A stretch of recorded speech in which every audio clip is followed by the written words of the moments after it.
Focus on Ghana is brought to you in association with MoneyGram.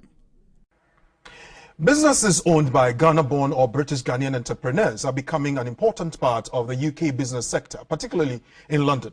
These businesses make up a part of the 16,000 black-owned businesses in the UK and contribute to the £10 billion sales turnover generated by the capital's African and Caribbean-owned businesses. Do you know any of them? Of what benefit have they been to you? What challenges do they face? Could they be bigger and better? Focus on Ghana looks at this next.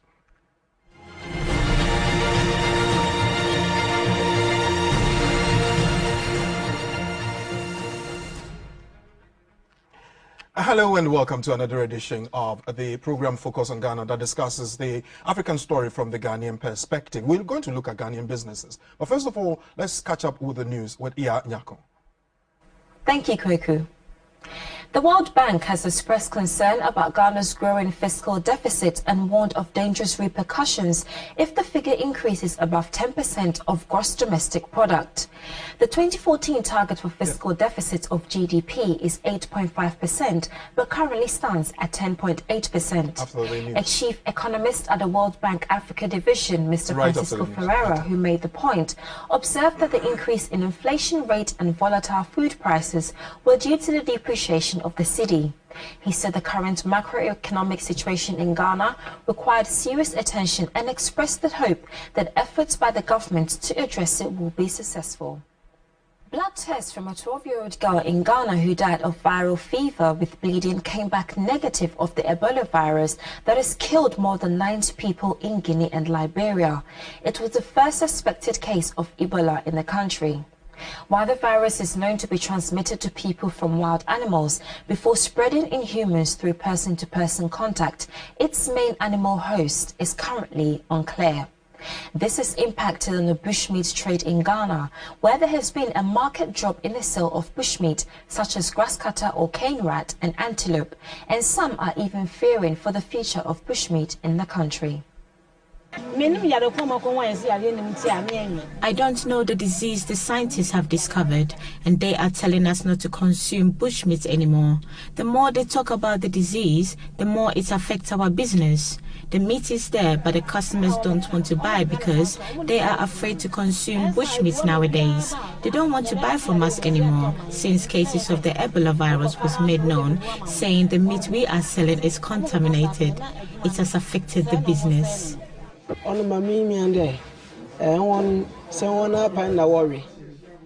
I know is that for Guineans, bat meat is their favorite, and here in Ghana, we also consume grasscutter, which is game meat. So we cannot say that what is happening in Guinea will be experienced here. That's what I know. If the government says it's going to ban the consumption of bushmeat in the country, it will be a problem, because it forms part of our Ghanaian delicacies. Honestly speaking, banning it will be a big blow for me.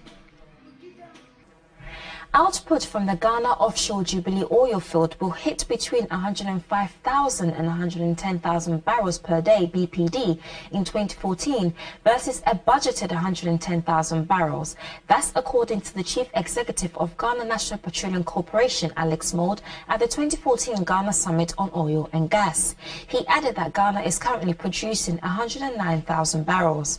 Visitors at this year's summit also got a chance to learn how the sector works and were also briefed by exhibitors on progress made so far in the oil and gas sector. Finally, Ghana has dropped down 3 places on the latest FIFA ranking released for the month of April. The Black Stars are now ranked 38th best team in the world after moving up 2 places for the March edition. Ivory Coast remain the highest ranked African country and 21st in the world. The Elephants are followed by Egypt 24th and Algeria in 25th place. That's it with the news round. Back to you, Kwaku. Thank you very much, Mami.